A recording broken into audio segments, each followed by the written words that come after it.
Hello students, आप सभी लोगों का स्वागत है मैग्नेट ब्रेन्स हिंदी मीडियम में, जो आपको प्रोवाइड करता है 7वीं से 12वीं कक्षा तक के सभी विषयों के कंप्लीट वीडियो कोर्स, और वो भी फ्री ऑफ कॉस्ट। और ऐसा नहीं कि भाई एक चैप्टर है, 2 चैप्टर आपको फ्री करवाया और उसके बाद कह दिया जाए भाई बाकियों के लिए सब्सक्रिप्शन लो, कोई सा चार्ज पे करो या तब जाके आपको कंप्लीट वीडियोज मिलेगी। तो भाई ऐसा यहाँ कुछ नहीं है भाई, यहाँ आपको मिलता है best quality content, complete content, और इसके लिए आपको किसी तरह का कोई भी चार्ज नहीं पे करना।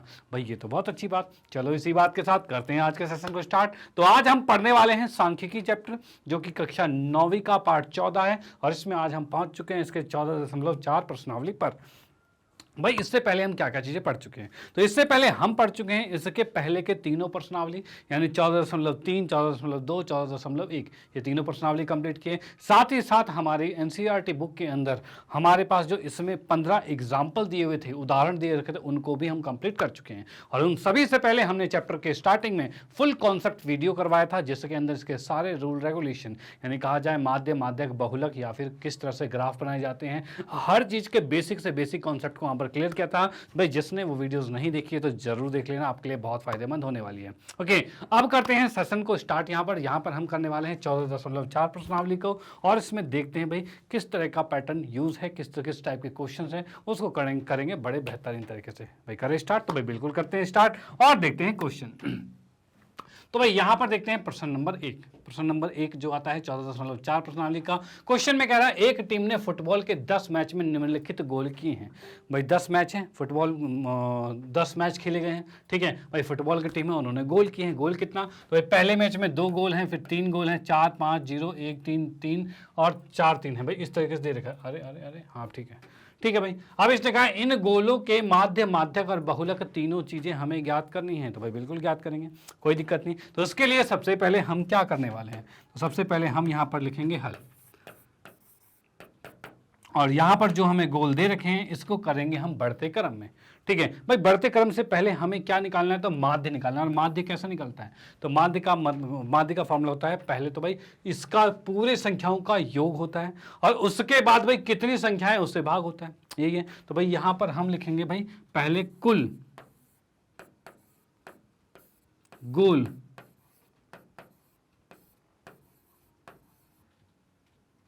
की संख्या।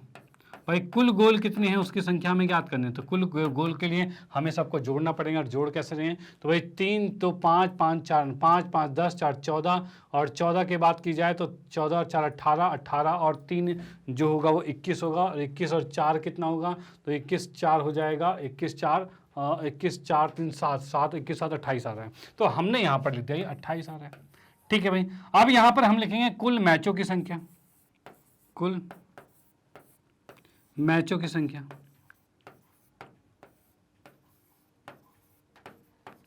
भाई कुल मैच जो भी हैं उनकी संख्या की हम बात करते हैं। तो कुल मैचों की जो संख्या है वो कितनी है? तो भाई 10 है, तो भाई 10 लिखा है यहाँ पे, ठीक है भाई। कुल मैचों की संख्या ये होगी। अब इसके बाद माध्य की मैं बात करता हूँ, तो भाई माध्य कितना होगा? तो माध्य ये होता है भाई कुल मैच है, इसको मैं n लिख देता हूँ यहाँ पर। भाई कुल मैच को यहाँ पर n लिख दिया, ठीक है भाई। कुल मैचों की संख्या ये आ गई है। उसके बाद हम देखेंगे माध्य। माध्य क्या होता है? तो कुल जो होता है, यानी ये 28 बटे में ये कितने मैच खेले गए? तो 10 है। इनको जैसे ही भाग किया तो 2.8, ये इसका औसत आ चुका है भाई। इसका माध्य आ चुका है, इसका औसत कह सकते हैं। डन। तो ये माध्य आ चुका है, और माध्य को दर्शाया जाता है x बार से, भाई इस तरह से दर्शाया जाता है, और ये माध्य आ चुका है। कोई प्रॉब्लम वाली बात नहीं। चलो भाई ठीक है, ये हो चुका है, मतलब माध्य ज्ञात हो चुका है। अब आते हैं माध्यक पे। माध्यक के लिए क्या करेंगे? तो इस जो भी हमें सीरीज दे रखी है इसको हम बढ़ते क्रम में लिखेंगे। तो भाई यहां पर हम लिखते हैं भाई कुल गोलों को, भाई यहां पर लिख दिया को बढ़ते क्रम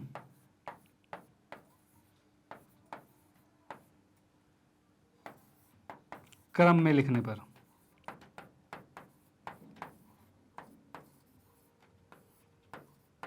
भाई जो गोल हैं उनको बढ़ते क्रम में लिखने पर क्या होगा? तो भाई इसको बढ़ते क्रम में लिखने पर ये आ रहा है 0, ठीक है भाई। 0 एक बार है, फिर 1 लिखते हैं, तो भाई 1 लिख दिया। 1 कितनी बार है? तो भाई 1 तो एक ही बार है, ठीक है। उसका 2 की बात करते हैं, 2 भी एक ही बार है, ठीक है। 3 की बात करते हैं, तो भाई 0 1 2 तो खत्म हो गया। 3 की बात करते हैं, भाई 1 2 3 4, भाई 4 बार 3 है, 1 2 3 4, भाई 4 बार 3 हो गया। उसके बाद 4 जो है वो 2 बार है, तो भाई 2 बार हमने 4 लिखा, ठीक है। और उसके बाद एक बार 5 है तो भाई एक बार 5 लिख दिया, तो ये कुल हमारे पास गोल हो गए। भाई इतने गोल हैं, ये लिख दिए हमने, कोई दिक्कत नहीं है। चलो भाई ठीक है। अब इसके बाद क्या करना है, तो इसमें हमें ज्ञात करना है माध्यक। और माध्यक कैसे ज्ञात करते हैं, तो माध्यक के लिए हमें यहाँ पर देखना है संख्या कितनी थी इसकी, तो भाई 10 है। अब संख्या अगर 10 है तो हम यहाँ पर माध्यक जो लिखेंगे, तो माध्यक कितना होगा भाई, हमें पता है जो संख्या है कुल की वो कितने आ रहे हैं, तो वो आ रही है सम संख्या। सम संख्या का फॉर्मूला क्या बनता था माध्यक में, तो ये आता था भाई n/2, ये वाला पद होता था, और n/2 प्लस में 1 ये पद होता था, और इसके बाद बटे में पूरे के 2 होता है, भाई ये वाला हो जाता है। ओके, अब इसको मैं यहाँ पर सॉल्व करता हूँ तो क्या आ रहा है, तो यहाँ पर लिखा माध्यक, और यहाँ पर n/2 यानी कि 10 है तो ये 10/2 आएगा,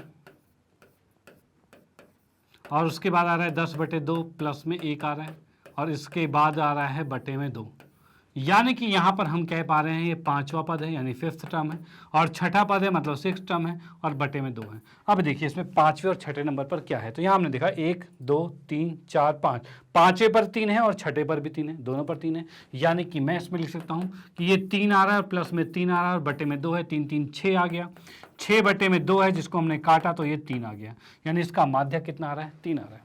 डन भाई, माध्यक भी क्लियर हो गया। ठीक है भाई, अब इसके बाद आते हैं बहुलक पे। तो बहुलक क्या होता है, तो बहुलक ज्ञात करने के लिए हमें देखना होता है कौन सी संख्या सबसे ज्यादा बार आ रखी है। तो ज्यादा बार कौन सी है, तो हमने देखा 3 जो है वो 4 बार आ रखा है, 4 जो है 2 बार है, भाई सबसे ज्यादा बार तो 3 है। तो यहां पर हम लिखेंगे संख्या या फिर गोल, गोल 3 कुल 4 मैच में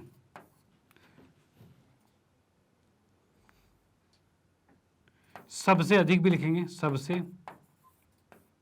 अधिक 4 मैच में, भाई गोल 3 जो है वो सबसे अधिक 4 मैच में किया गया है।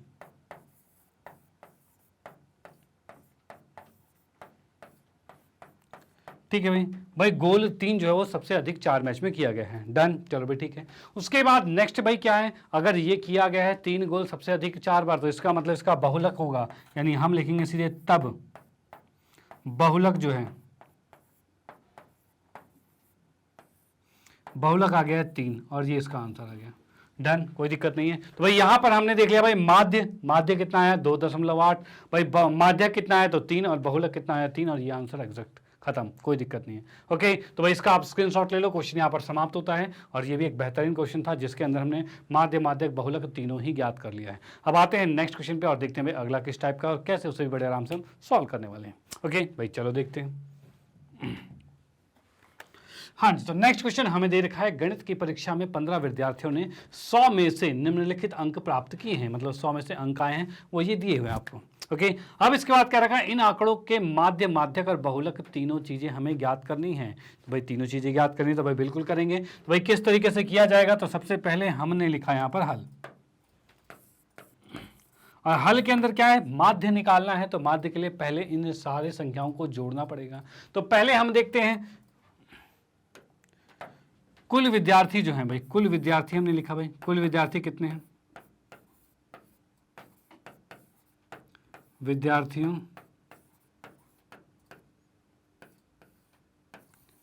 की संख्या, भाई जितने भी विद्यार्थी हैं उनकी संख्या की बात करते हैं। तो कुल विद्यार्थी जो है उनकी संख्या जो है वो कितनी है, तो भाई यहां पर हमने देखा 15 है। ठीक है भाई, ये हमने n माना और ये 15 आ गया। अब यहां पर हम लिखेंगे भाई n माना और वो 15 आ गया। यहां पर लिखा 15 विद्यार्थियों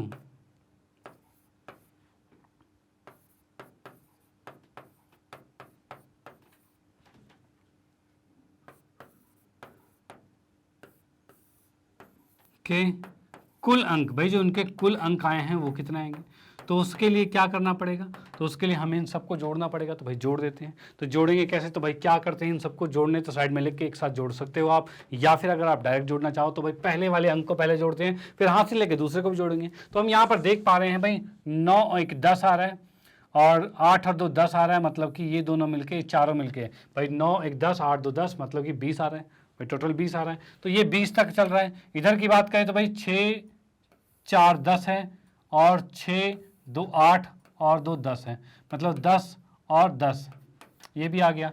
अब इधर की बात करें तो भाई 8 और 2 10 आ रहे हैं, और ये 2 है। भाई मैंने ये क्या लिख दिया, मैंने ये लिख दिया है जो सबके पहले वाले अंक उसको जोड़ दिया, तो भाई 20 10 30 10 40 10 50, और 50 और 2 कितना है, तो भाई 52 आ रहा है। ठीक है, तो हमने यहाँ पर क्या लिखा, 52 का 2 हासिल 5 कर दिया।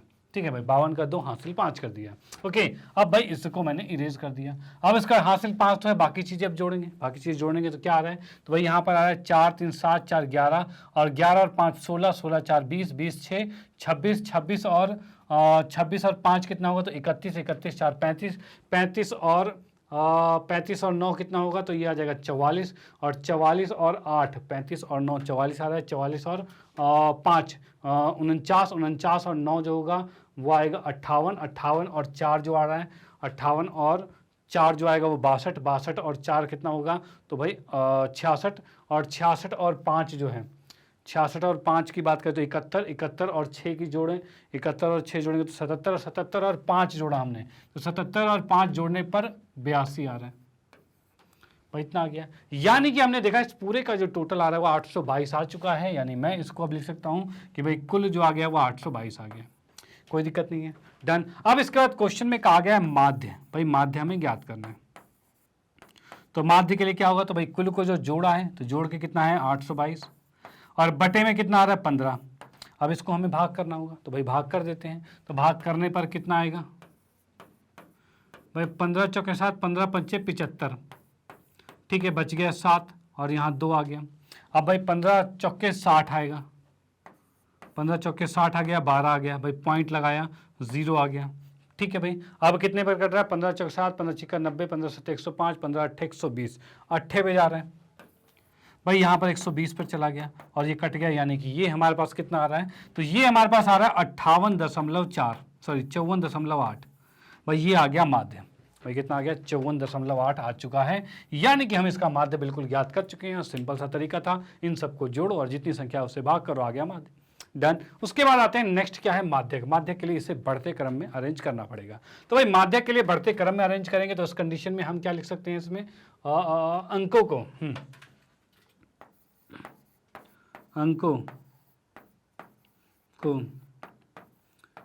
बढ़ते क्रम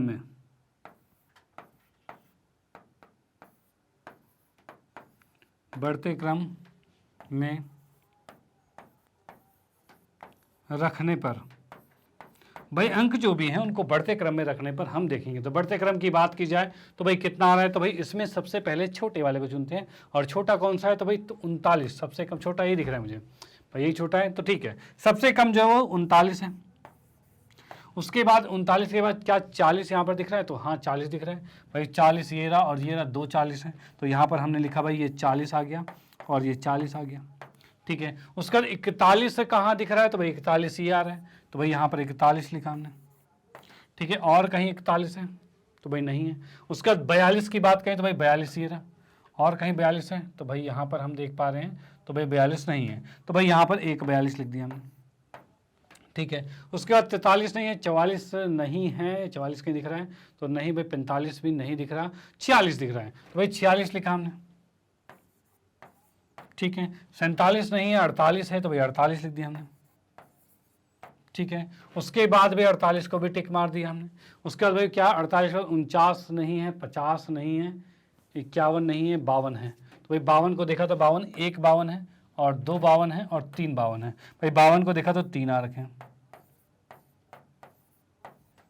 ठीक है, तीनों 52 हो गए। उसके बाद भाई 52 के बाद आ रहा है 54, तो भाई ये 54 लिखा हमने, तो भाई ये 54 आ गया। ठीक है भाई, 54 के बाद और क्या है, तो 54 के बाद की बात की जाए तो यहाँ पर हमारे पास आ रहा है 60 आ रहा है भाई, 54 के बाद 60 आ रहा है। ठीक है, 60 के बाद क्या आया, तो भाई ये 62 आया है, भाई 60 के बाद 62 आएगा, तो भाई ये 62 लिखा हमने, 60 के बाद 62।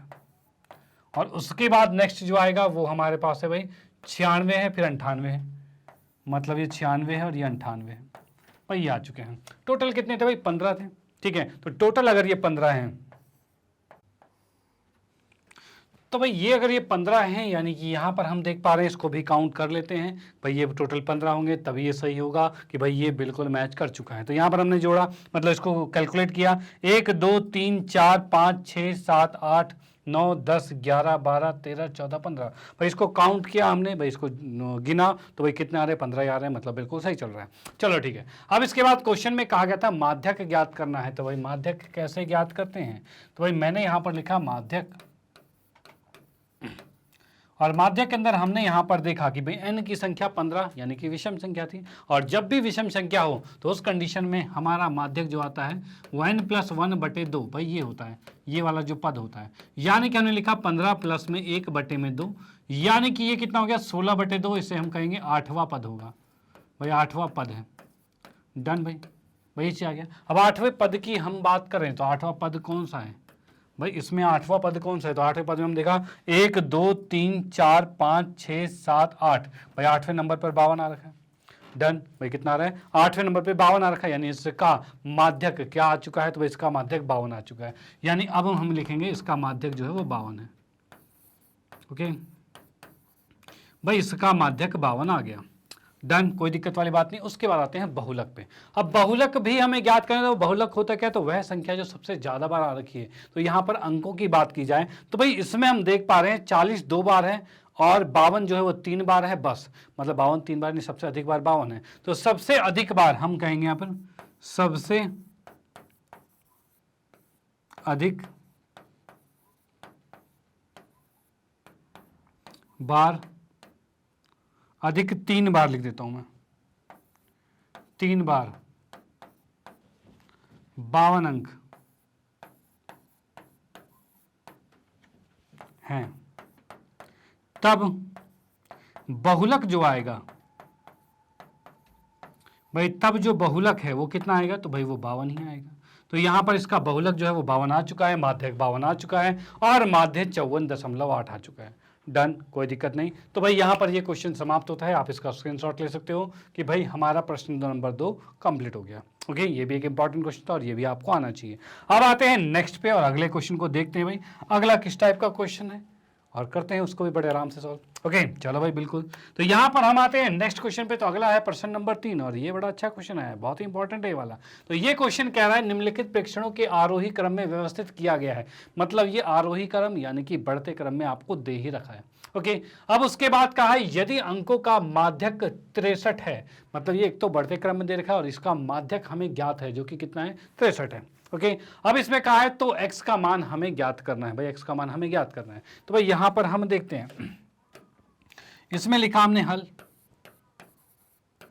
भाई इसमें हमने हल लिखा, और हल की हम बात करते हैं तो भाई जैसा कि क्वेश्चन में माध्यक दे रखा है, तो माध्यक कितना है 63 दे रखा है। अब हम देखते हैं भाई कितनी संख्याएं हैं, तो संख्याओं की बात करें तो 1 2 3 4 5 6 7 8 9 10, भाई टोटल 10 संख्या है। ओके, अब भाई टोटल 10 संख्या है, तो यहाँ पर हम देखेंगे भाई आरोही क्रम में व्यवस्थित किया गया है प्रेक्षण को। तो यहाँ पर भाई प्रेक्षणों की संख्या जो लिखेंगे हम, प्रेक्षणों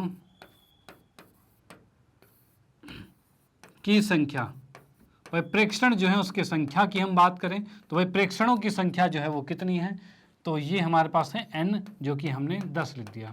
ठीक है भाई, अब इसके माध्यक की बात करें, जैसा कि क्वेश्चन में हमें दे रखा है माध्यक कितना है, तो भाई माध्यक हमें दे रखा है इस क्वेश्चन में भाई 52 दे रखा, सॉरी 63 दे रखा है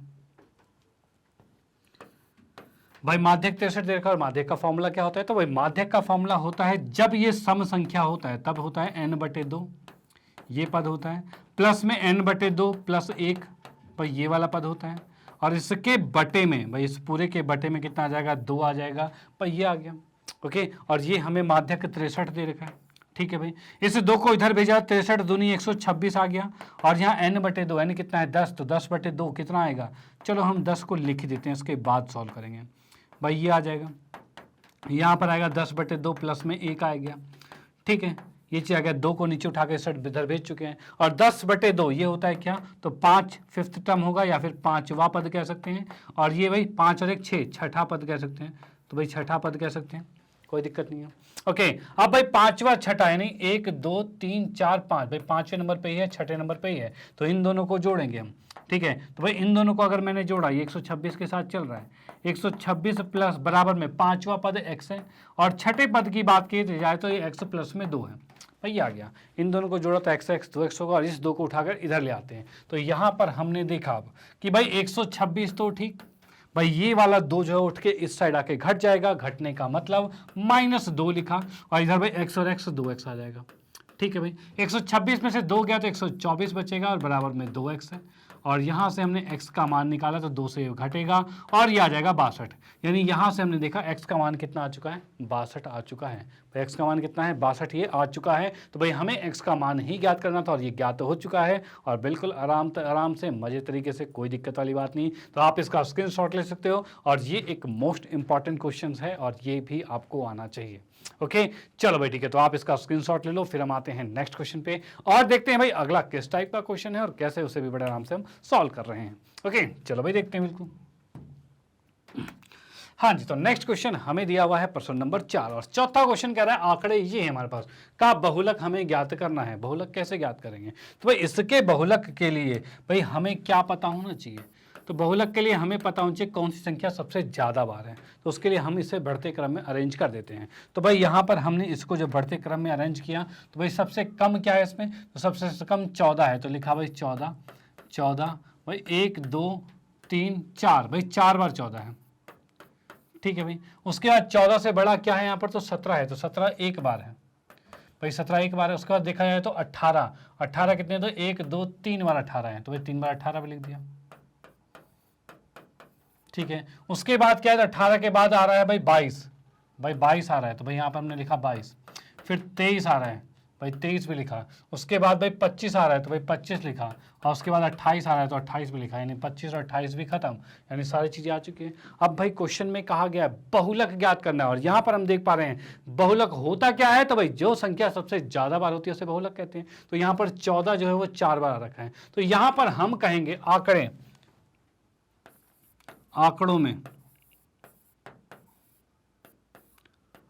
में 14 सबसे अधिक, आंकड़ों में 14 सबसे अधिक कितनी बार है भाई, 4 बार है। ठीक है भाई, और उसके बाद लिखेंगे तब, भाई आंकड़ों में अगर ये 14 सबसे अधिक 4 बार है तब क्या होगा, तो तब हम कह सकते हैं आंकड़ों का बहुलक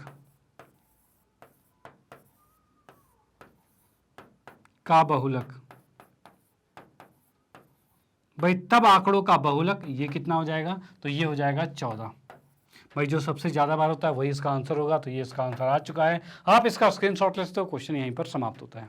डन। अब आते हैं नेक्स्ट क्वेश्चन पे, और देखते हैं भाई अगला किस टाइप का है, और कैसे उसको भी बड़े आराम से हम सॉल्व करने वाले हैं। ओके चलो भाई देखते हैं। हाँ जी, तो ये आ गया क्वेश्चन नंबर 5, प्रश्न नंबर 5, और ये भी आपका मोस्ट इंपॉर्टेंट क्वेश्चन है। सबसे इंपॉर्टेंट क्वेश्चन ये वाला आपका है। अब इसको देखते हैं भाई ये किस तरीके से सॉल्व होगा, इसमें करना क्या है। तो यहाँ पर मैंने देखा तो भाई इसमें दिया हुआ है निम्न सारणी के एक फैक्ट्री में काम कर रहे 60 कर्मचारी का माध्य वेतन ज्ञात करना है। मतलब माध्य हमें ज्ञात करना है। अब देखो इसमें क्या क्या चीजें दे रखी है। इसमें दे रखा है वेतन, यानी कि 16 कर्मचारी ऐसे हैं भाई, टोटल कर्मचारी 60 है, ये 60 कर्मचारी हैं, जिसमें 16 कर्मचारी ऐसे हैं जिसका वेतन 3000 रुपये, और ये 12 कर्मचारी ऐसे हैं जिनका वेतन 4-4 हजार रुपये। मतलब हर एक इन 12 के अंदर जो कर्मचारी हैं उनका वेतन 4000 रुपये है। ठीक है, अब भाई 5000 वेतन वाले 10 हैं, 6000 वेतन वाले 8 हैं, और 7000 वेतन वाले 6 हैं, 8000 वेतन वाले 4 हैं, 9000 वेतन वाले भाई 3 बंदे हैं, और 10,000 वेतन वाले कर्मचारी जो हैं वो टोटल 1 ही है। ओके, तो इस तरह से टोटल कर्मचारी आपको दे रखे हैं, और कितना कितना वेतन है वो दे रखा है। अब इसका माध्य ज्ञात करना है। अब माध्य कैसे ज्ञात करेगा, तो माध्य के बारे में आपको बताऊं तो हमें पहले इसमें निकालना पड़ेगा कि कुल जो आप इसमें वेतन दे रहे हो, यानी कि माध्य की मैं यहाँ लिख देता हूँ डायरेक्ट। भाई माध्य कैसे निकलेगा, यहां पर हम लिखेंगे भाई माध्य के लिए ये होगा भाई कुल वेतन, और बटे में आएगा क्या भाई, तो कुल कर्मचारी जो है भाई ये आएगा। भाई कुल वेतन कितना है और कुल कर्मचारी कितने हैं ये चीज आएगा। डन, चलो भाई ठीक है। अब यहाँ पर हम देखते हैं भाई कुल वेतन जो आ रहा है, भाई इसका कुल वेतन कैसे ज्ञात होगा, तो कैसे ज्ञात किया जाए, तो यहाँ पर मैं देख पा रहा हूँ 16 कर्मचारी हैं और प्रत्येक कर्मचारी की 3,000 रुपये सैलरी है, ठीक है। तो उस अकॉर्डिंग 16 कर्मचारी की कितनी होगी, तो 16 दूनी 32, 16 48, यानी 48,000 होगा। अब ये कैसे ज्ञात होगा, तो इसको ज्ञात करने के लिए आपको क्या करना है, तो यहाँ पर लिखना है ये आपका है XI और इसको लिखना है FI। भाई ये हमने इसको नाम दे दिया, भाई ये XI है और ये FI है, ओके। अब यहां पर हम इन दोनों को गुणा करेंगे तब जाकर यहां पर आएगा, तो यानी कि एक संख्या और यहां पर लिखनी है और यहां पर लिख दिया हमने क्या, FI और XI, और इन दोनों को गुणा किया गया है, FI XI को गुणा किया गया है, ओके। और जैसे हम गुणा करेंगे तो 16 दूनी 32, 16 48, यानी कि ये कितना आ रहा है, तो इसकी हम बात करते हैं तो ये आ रहा है 48,000, ठीक है। उसके बाद 12 चौक 48, भाई 12 कर्मचारी जो 4-4 हज़ार रुपये सैलरी ले रहे हैं, यानी 12 चौक 48,000, इसकी भी सैलरी आ गई टोटल। उसके बाद 5 दाहे 50, भाई 50,000 ये भी लेके जा रहे हैं। उसके बाद भाई 8 छिक 48 होता है, तो 8 छिक 48 कर दिया हमने, भाई ये भी 48,000 आ गया। उसके बाद है भाई 6 सत्ते 7 छिक 42 आएगा, तो भाई यहाँ पर हमने इसको 42,000 लिख दिया, ठीक है। उसके बाद 4 8 8 चौक 32,000 होगा, तो भाई यहां पर लिख दिया ये 32,000 आ गया, ठीक है भाई। उसके बाद भाई 9 तिया 27, तो भाई 27,000 आ गया, ठीक है। और नेक्स्ट लास्ट वाला जो 10 एकम 10, मतलब जो सबसे ज्यादा सैलरी ले रहा है, हो सकता है मैनेजर हो, ठीक है, सबसे ज्यादा सैलरी ले रहा हूं, ठीक है। तो ये कितना है भाई 10 एकम 10, मतलब 10,000 रुपये सैलरी है यहाँ पे, ठीक है। इतना सैलरी ये दे रहे हैं। अब इन सबको मैं टोटल कर देता हूं भाई कितनी सैलरी टोटल दी जा रही है, तो भाई ये 0 किया तो भाई 0 आ रहा है, ये भी 0 और ये भी 0, तीनों के साथ 0 हो गया। और यहाँ की बात करें तो 7 2 9 2 11, भाई यहीं पर हम बात करें तो 8 2 10, 8 2 10, भाई 20 20 और 15, 20 और 15 35 का 5 हासिल 3, ठीक है भाई। 4 4 8 4 3 12, 4 चक 16, और 16 के बाद 16 और 17 18, 18 और 6, भाई 18 और 6 कितने हो जाएंगे, तो 18 6 8 6 14, 24 हो जाएगा। और एक 25 है, 25 5 30 है, ठीक है भाई।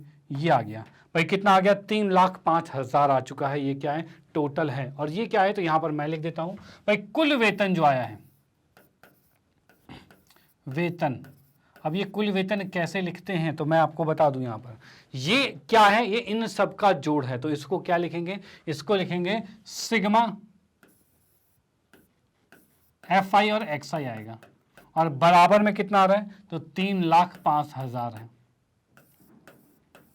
भाई, ये चीज आ गई है भाई, 3,05,000 ये आ चुका है। अब देखो ये सिग्मा क्या है, तो सिग्मा का मतलब जो होता है, ये सिग्मा मैंने लिखा और FI और XI लिखा, इससे तात्पर्य सिग्मा का मतलब है ये FI XI जो था ना, इसके अंदर जितने भी अंक हैं सबके जोड़ को सिग्मा कहा जाता है भाई, सबके जोड़ को सिग्मा कहा जाता है। सिग्मा FI XI, यानी इस FI XI में जितनी भी संख्या है सबका जोड़ कितना है, ये आ रखा है। और उसके बाद यहां पर मैं कहूं तो सिग्मा FI, भाई ये कितना है, तो 60 है, यानी FI की जो ये संख्या सब है उसको जोड़ के कितना है, 60 आ रखा है। तो यहां पर हमने देखा कुल कर्मचारी जो है, कुल कर्मचारी जो है, इसकी बात की जाए तो ये है सिग्मा FI है, ठीक है। और ये कितना आ रखा है, तो सिग्मा FI की बात की जाए तो ये 60 आ रखा है। चलो भाई ठीक है। अब इसका माध्य मुझे ज्ञात करना है, कैसे ज्ञात होगा, तो भाई इनको कर देते हैं भाग, अब भाग करेंगे तो कुल वेतन है कितना 3,05,000, भाई ये चीज आ गया हमारे पास। और इसके बटे में कितना है, तो कुल कर्मचारी जो कि 60 है, ये आगे इसको हमने भाग किया तो भाई ये 0 से 0 कट गया। और उसके बाद हम भाग करते हैं तो भाई कितना आ रहा है, तो भाई यहाँ पर मैंने लिखा 3, इसको हम भाग कर रहे हैं 6 से, तो भाई 6 पंचे 30 आ गया, ठीक है भाई, कट गया, ऊपर से उतारा 5। अब भाई नहीं कट रहा तो भाई 1 0 लिखा, ऊपर से 0 उतारा, और ये कितना आ जाएगा 6 7 6 8 48 आ रहा है, ठीक है भाई। ये 2 आ गया, ऊपर से 0 उतारा, तो 6 3 18 आ गया, ठीक है भाई। ये 2 आ गया, पॉइंट लगाया 0, अब 6 3 18, मतलब कि इसका जो आंसर आ रहा है वो कितना आ रहा है 6 पंचे 30, यानी 5,083.3, भाई इतने रुपए, भाई इसका माध्य जो आ रहा है वो इतने किस में आ रहा है, रुपीज में आ रहा है, भाई सैलरी रुपए में ही थी ना, भाई इतने रुपए आ रहे हैं। यानी कि जो माध्य आया है वो कितना आया है 5,083 रुपए, 83.3 रुपए, ठीक है, इतने रुपए हमारा क्या है, इस पूरे संख्याओं का माध्य आ गया है, यानी ये जो तालिका थी उसका माध्य आ चुका है। ओके, तो इस तरह के क्वेश्चंस भी आपके बन सकते हैं, और ये ऐसा एक इकलौता क्वेश्चन आपकी बुक में दे रखा है, मतलब कि इंपॉर्टेंट तो है। ओके, तो आप यहाँ पर अब समझ चुके हो किस तरीके से हम यहाँ पर इस तरह की तालिका से हम यहाँ पर माध्य ज्ञात कर पा रहे हैं। ओके, चलो भाई इसका स्क्रीनशॉट ले लो, फिर हम आते हैं नेक्स्ट क्वेश्चन पे और देखते हैं भाई अगला किस टाइप का क्वेश्चन है और कैसे उसको भी बड़े आराम से हम सॉल्व कर रहे हैं। ओके, चलो भाई देखते हैं। हाँ जी, तो नेक्स्ट क्वेश्चन हमारा है प्रश्न नंबर 6 और छठा क्वेश्चन क्या कहता है, तो भाई ये कहता है निम्न स्थिति पर आधारित एक उदाहरण दीजिए। भाई कुछ स्थिति दे रखी है, उस पर उदाहरण देना है। अभी क्वेश्चन कह रहा है माध्य ही केंद्र प्रवृत्ति का उपयुक्त माप है। भाई इसने कहा है माध्य ही जो है वो केंद्र प्रवृत्ति के उपयुक्त माप है। केंद्र प्रवृत्ति क्या थी, तो केंद्र प्रवृत्ति की बात की जाए तो यहाँ पर हम केंद्र प्रवृत्ति में रखते थे माध्य, माध्यक और बहुलक, ये 3 चीजें थी। ठीक है, और ये केंद्र प्रवृत्ति के उपयुक्त माप से तात्पर्य ये है कि जब भी अगर कोई भी संख्या, जब भी जैसे कोई भी संख्या, जैसे मेरे को दे रखा है भाई 48 है, 47 है, 57 है, 56 है, ठीक है, और 50 है, ये दे रखा है हमें। ठीक है, तो ये संख्या कुछ आसपास से ऐसे लग रही है। ठीक है, जब भी कोई भी संख्या वो आसपास जैसे लगे, ठीक है, तो वो संख्या के लिए माध्य जो होता है वो क्या होता है, उपयुक्त माप रहेगा। ठीक है, यानी कि मैं पहले वाले के लिए, फर्स्ट वाले के लिए, ठीक है भाई, उपयुक्त उदाहरण थे, यानी कि माध्य,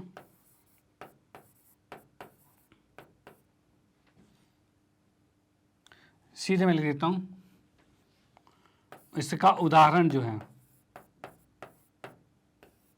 क्या आएगा भाई, 48, 47, 57, 56, 50, ये आ गया हमारे पास। ये उपयुक्त एग्जाम्पल है, यानी कि जो संख्याएं आसपास रहती हैं, यानी कि मैं इसके अंदर लिख सकता हूं, फर्स्ट यहां पर लिखते हैं, जब संख्याओं में अंतर कम हो तब माध्य जो होता है केंद्र प्रवृत्ति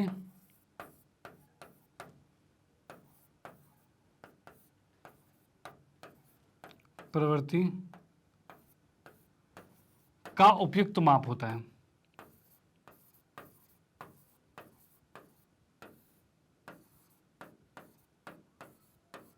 डन, तो ये इसका एग्जाम्पल हो गया। अब आते हैं सेकंड पे, दूसरा क्या कह रहे हैं, तो इसमें कह रखा है माध्य केंद्र प्रवृत्ति का उपयुक्त माप नहीं है, जबकि माध्यक उपयुक्त माप है। भाई माध्यक उपयुक्त माप है, लेकिन माध्यक है ना, हाँ माध्यक उपयुक्त माप है, बट यहाँ पर माध्य नहीं है। ये किस कंडीशन में होता है, जब, भाई इसमें भी हम लिखेंगे जब संख्या या संख्याओं में अंतर बहुत अधिक हो। जब भाई संख्याओं में अंतर जो है वो बहुत अधिक हो तब। इसके उदाहरण की बात करें तो भाई उदाहरण क्या आएगा, तो इसके उदाहरण की बात की जाए तो भाई इसमें आ जाएगा, जैसे मैंने यही लिखा 48 है, 47 है, ठीक है, 57 है, 56 है, 50 है, लेकिन उसी के साथ मैंने लिख दिया 96, 98 लिख दिया। अब देखो गैप कितना है, बहुत ज़्यादा गैप आ गया।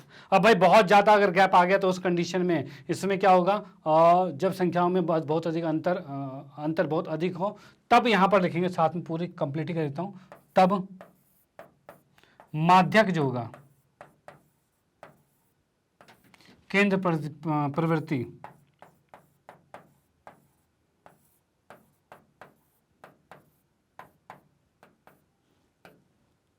का उपयुक्त माप है।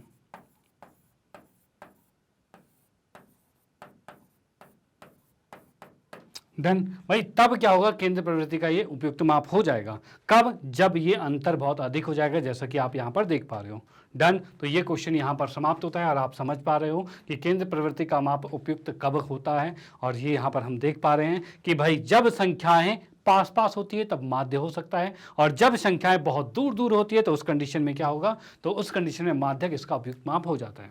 ओके चलो भाई, तो आप इसका स्क्रीनशॉट ले लो। क्वेश्चन यहाँ पर ये समाप्त होता है। और इसी के साथ भाई, इसी के साथ हमारा एनसीईआरटी भाई, एनसीईआरटी के चारों प्रश्नावली जो है वो कंप्लीट हो चुके हैं और साथ ही साथ इसके उदाहरण भी कंप्लीट कर चुके हैं और इसके हमने कॉन्सेप्ट वीडियो को भी कंप्लीट कर लिया है। यानी इससे पहले हमने इसके कॉन्सेप्ट यानी कि इसके जितने भी रूल रेगुलेशन थे सबको उसमें बेहतरीन तरीके से क्लियर किया था। यानी अब ये चैप्टर बिल्कुल फिनिश हो चुका है आपके एनसीईआरटी के अकॉर्डिंग। ओके, अब चाहिए आपको बहुविकल्पीय प्रश्न यानी कुछ एक्स्ट्रा क्वेश्चन जिसमें बहुविकल्पीय प्रश्न जैसे कि आपके एग्जाम में आते हैं भाई, 4 ऑप्शन उसका एक टिक मारना, इस तरह के क्वेश्चन जो इस तरह के क्वेश्चन भी भाई नेक्स्ट क्लास से वो भी स्टार्ट होने वाले हैं।